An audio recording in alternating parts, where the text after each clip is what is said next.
Hello दोस्तों, आज हम जानेंगे पाकिस्तान कैसे चारों मोर्चे पर घेर गया है और कैसे फंस गया है उसके बारे में भी हम जान लेते हैं। तो पहले इंट्रोडक्शन। तो दक्षिण एशिया का सबसे जटिल और अस्थिर देश यदि किसी को कहा जाता है तो वह है पाकिस्तान। कभी अमेरिका का सहयोगी बनने वाला, तो कभी चीन का आयरन बर्दन होता है, तो कभी इस्लामी दुनिया का रक्षक बनने की फिराक में रहता है। यह देश आज चारों तरफ से संघर्ष और संकटों में फंसा हुआ है। पाकिस्तान न सिर्फ आर्थिक दिवालियापन के कगार पर है, बल्कि वह चारों मोर्चों पर एक साथ उलझा हुआ है। जैसे भारत के साथ अफगानिस्तान, ईरान और घरेलू मोर्चे भी है, जैसे बलूचिस्तान और आतंकवाद। ये इंटरनल फ्रंट होते हैं।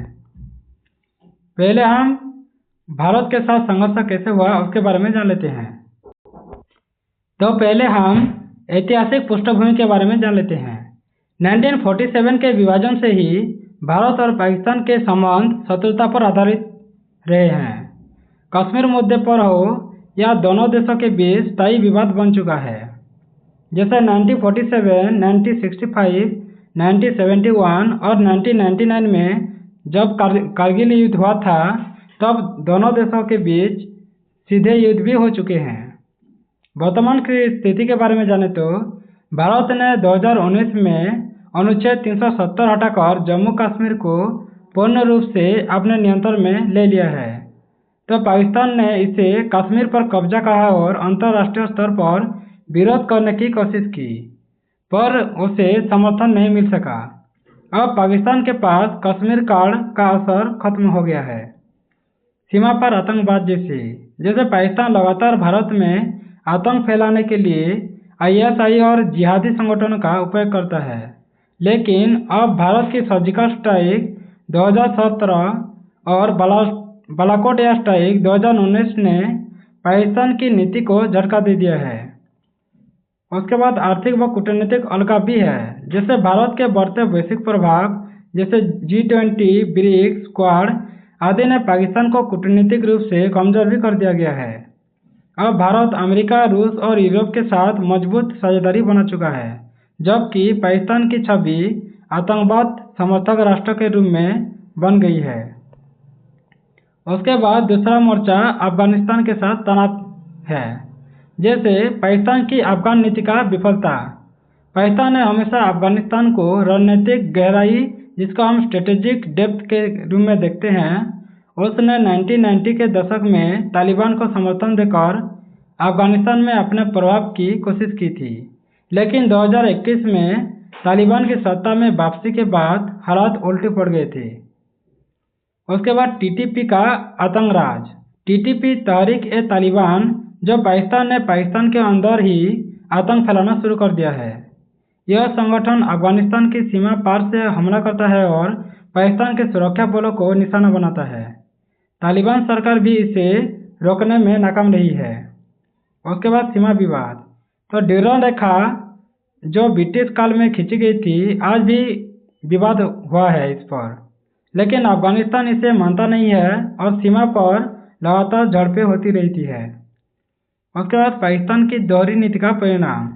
तो पाकिस्तान ने आतंकवाद को रणनीतिक हथियार की तरह इस्तेमाल किया है, लेकिन अब वही हथियार उसके खिलाफ हो चुका है। तो अफगानिस्तान सीमा अब पाकिस्तान के लिए सुरक्षा दीवार नहीं, बल्कि खतरे का दरवाजा बन चुका है। उसके बाद तीसरा मोर्चा ईरान के साथ संबंध खराब करते हुए। जैसे शिया सुन्नी तनाव हुआ है। ईरान एक शिया बहुल देश है, जबकि पाकिस्तान एक सुन्नी बहुल देश। धार्मिक मतभेद के कारण दोनों के बीच स्वाभाविक अविश्वास रहता है। जैसे बलूचिस्तान की समस्या है। बलूचिस्तान का एक हिस्सा पाकिस्तान में है और दूसरा ईरान में है।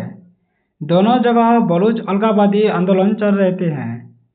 तो ईरान पाकिस्तान पर आरोप लगाता है कि पाकिस्तान के अंदर से जैश उदल जैसे सुन्नी आतंकवादी उसके खिलाफ काम करती है, और दूसरी ओर पाकिस्तान कहता है कि ईरान के अंदर से भी बलूच आतंकवादी उसके इलाके में हमला करते हैं। उसके बाद आर्थिक और ऊर्जा तनाव भी रहता है। पाकिस्तान को ईरान से गैस पाइपलाइन चाहती थी, लेकिन अमेरिका के दबाव में वह परियोजना रुक गई थी। इससे दोनों देशों के बीच भरोसा घट गया है। चीन पाकिस्तान आर्थिक गलियारा की बात करें तो कई कारण है जो ईरान पाकिस्तान को चीनी उपनिवेश की तरह देखता है। उसके बाद हाल ही घटना के बारे में जान लेते हैं। 2024-25 में ईरान ने पाकिस्तान की सीमा पर एयर स्ट्राइक की थी। जवाब में पाकिस्तान ने भी क्रॉस बॉर्डर स्ट्राइक की थी। इससे दोनों देशों के बीच सैन्य तनाव बढ़ गया है। उसके बाद चौथा मोर्चा पाकिस्तान के लिए, जिसको हम बलूचिस्तान, सिंध और आतंकवाद भी कहते हैं। बलूचिस्तान विद्रोह पहले बलूचिस्तान पाकिस्तान का सबसे बड़ा लेकिन सबसे गरीब प्रांत है। यहाँ के लोग दशकों से कहते हैं कि इस्लामाबाद हमें लूट रहा है। यह लगातार स्वतंत्रता की मांग भी उठती रहती है।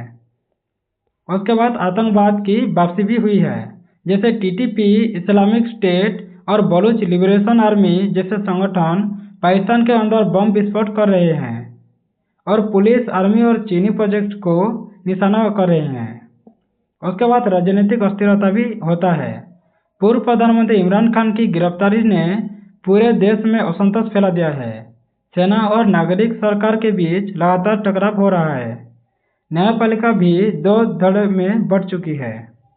उसके बाद आर्थिक पतन भी हो रहा है। विदेशी मुद्रा भंडार खत्म होने की कगार पर है और IMF से राहत पैकेज लेने के बावजूद भी स्थिति नहीं सुधरी है। महंगाई, बेरोजगारी और राजनीतिक अनिश्चितता ने जनता पर विश्वास खत्म कर दिया है। उसके बाद हम चीन और अमेरिका के बीच फंस कैसे गया पाकिस्तान, उसके बारे में भी जान लेते हैं।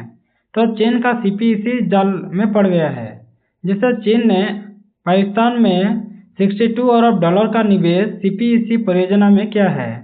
यह परियोजना पाकिस्तान को आर्थिक गुलामी की ओर ले जा रही है, क्योंकि पाकिस्तान चीन का कर्ज नहीं चुका पा रहा है। बलूचिस्तान में ग्वादर पोर्ट चीनी नियंत्रण में ही चल रहा है। उसके बाद अमेरिका से दूरी बनता जा रहा है। तो पहले पाकिस्तान अमेरिका का प्रमुख सहयोगी था, लेकिन अब अमेरिका भारत के साथ रणनीतिक साझेदारी बना चुका है। इससे पाकिस्तान की भू राजनीतिक कीमत घट गई है। उसके बाद अंतर्राष्ट्रीय अलगाव भी बहुत सारे हैं, जैसे सऊदी अरब और UAE भी अब पाकिस्तान को इतना वित्तीय समर्थन नहीं देते हैं जितना पहले देते थे। तो वे अब भारत में निवेश को प्राथमिकता दे रहे हैं। उसके बाद भविष्य की संभावनाएं क्या क्या हो सकते हैं। तो राजनीतिक सुधार के बिना पुनरुत्थान असंभव हो सकता है पाकिस्तान के लिए।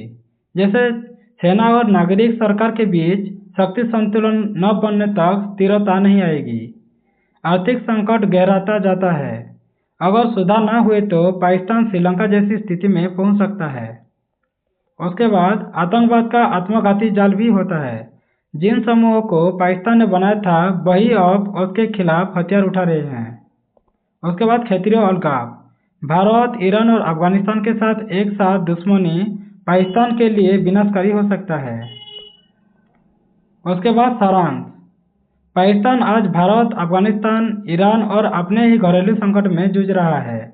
आतंकवाद की नीति उल्टी पड़ चुकी है और आर्थिक और राजनीतिक अस्थिरता चरम पर है। चीन का कर्ज और पश्चिमी देशों से दूरी ने उसकी कूटनीतिक स्थिति को कमजोर कर दिया है।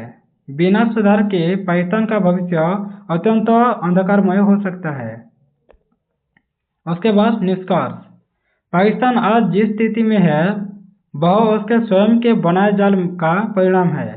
जिस आतंकवाद को उसने हथियार बनाया था, वही अब उसके खिलाफ खड़ा हो गया है। जिस कूटनीति को उसने इस्लामी एकता कहकर फैलाया था, वही अब अंतर्राष्ट्रीय अलगाव बन चुका है।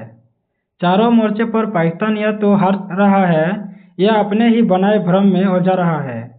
यदि आने वाले वर्षों में इस देश ने लोकतंत्र, शिक्षा और आर्थिक सुधारों पर ध्यान नहीं दिया तो वह धीरे धीरे एक विकल्प राष्ट्र या फेल्ड स्टेट बन सकता है। Thanks for watching. अगर ऐसे वीडियो आपको अच्छा लगता है तो सब्सक्राइब कर दें, बेल आइकन दबा दें, लाइक करें, शेयर करें और कमेंट करना ना भूलें।